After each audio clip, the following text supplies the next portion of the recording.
ಎಲ್ಲ ಕಬಡ್ಡಿಯ ಅಭಿಮಾನಿಗಳು, ಕೋಕಿಲಾನಂದರವರ ಸಾಕಷ್ಟು ಗೆಳೆಯರು, ಅವರಿಗೆ ಗೊತ್ತಾಗೋದಕ್ಕೆ ಬೇಕಾಗಿ ಈ ಮಾಹಿತಿಗಳನ್ನು ಹಾಕ್ತಾ ಇದ್ದೇನೆ. ಮಂಗಳೂರಿನ ಫಸ್ಟ್ ನ್ಯೂರೋ ಆಸ್ಪತ್ರೆಯಿಂದ ಅವರ ಒಂದು ಪಾರ್ಥಿವ ಶರೀರವನ್ನು ತಂದು ಆ್ಯಂಬುಲೆನ್ಸ್ನ ಮೂಲಕ ಕಡಬಕ್ಕೆ ತರಲಾಯಿತು. ಕಡಬದಲ್ಲಿ ಸಾಕಷ್ಟು ಮಂದಿ ಅವರ ಅಭಿಮಾನಿಗಳು ಸೇರಿದರು. ಕಡಬ ಒಂದಷ್ಟು ಮೌನವಾಗಿತ್ತು. ಕಡಬ ಟೌನ್ ಇವತ್ತು ಮೌನವಾಗಿತ್ತು. ಒಬ್ಬ ಯುವ ಆಟಗಾರನನ್ನು ಕಳೆದುಕೊಂಡಿದೆ ಅಲ್ವಾ. ಸೊ ಹಾಗೆ ಕಡಬದಲ್ಲಿ ಮೌನವಾಗಿ ಎಲ್ಲ ಅವರ ಅಭಿಮಾನಿಗಳು, ಬಂಧುಗಳು ಸೇರಿ ಅಂತಿಮವಾಗಿರುವಂತಹ ನಮನವನ್ನು ಕೋಕಿಲಾನಂದರವರಿಗೆ ಸಲ್ಲಿಸಿದರು. ಈ ಕಡಬದಲ್ಲಿ ಎಲ್ಲ ಅಂತಿಮ ನಮನವನ್ನು ಜನರು ಸಲ್ಲಿಸಿದ ಬಳಿಕ ಅವರ ಸ್ವಗೃಹ ಕೊಂಬಾರಿಗೆ ನಂತರ ತೆರಳುತ್ತಾ ಇದೆ ಪಾರ್ಥಿವ ಶರೀರ ಆ್ಯಂಬುಲೆನ್ಸ್ ಮೂಲಕ. ಅದನ್ನು ಕೂಡ ಅಪ್ಡೇಟ್ ಹಾಕ್ತೇನೆ. ಸೊ ನೋಡಿ ಯಾವತ್ತು ಹೇಗಿತ್ತು ಕೋಕಿಲಾನಂದರವರ ಅಭಿಮಾನ ಅನ್ನೋದನ್ನು ಈ ವಿಡಿಯೋದಲ್ಲಿ ನೋಡ್ಬೋದು. ಮಂಗಳೂರಿನ ಫಸ್ಟ್ ನ್ಯೂರೋ ಆಸ್ಪತ್ರೆಯಿಂದ ಕೋಕಿಲಣ್ಣನ ಮೃತದೇಹವನ್ನು ತೆಗೆದುಕೊಂಡು ಆಂಬ್ಯುಲೆನ್ಸ್ ಮೂಲಕ ಕಡಬಕ್ಕೆ ಬರ್ತಾ ಇದ್ದೇವೆ. ಕಡಬದಲ್ಲಿ ಸಾಕಷ್ಟು ಜನ ಅವರ ಒಂದು ಅಭಿಮಾನಿಗಳು ಅವರ ಒಂದು ಅಂತಿಮವಾದ ದರ್ಶನವನ್ನು ಪಡೆಯೋದಕ್ಕೋಸ್ಕರ ಅಲ್ಲಿ ವೆಯ್ಟಿಂಗ್ ಅಲ್ಲಿ ಇದ್ದಾರಂತೆ.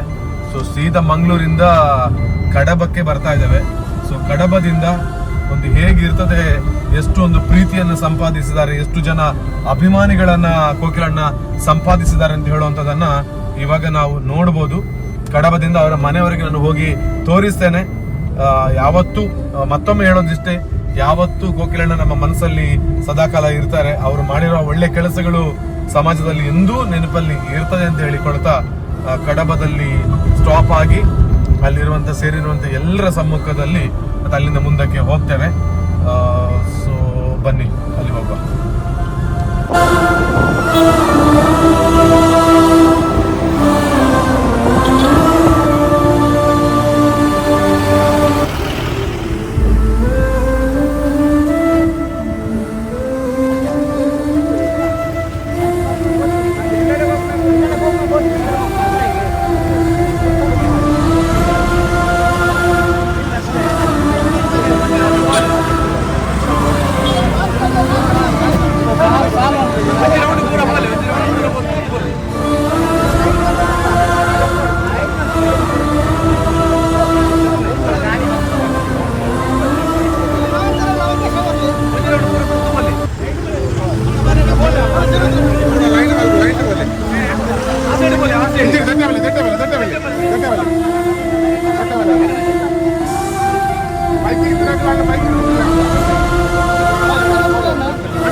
ಲೈನ್ ಅಂತಲ್ಲ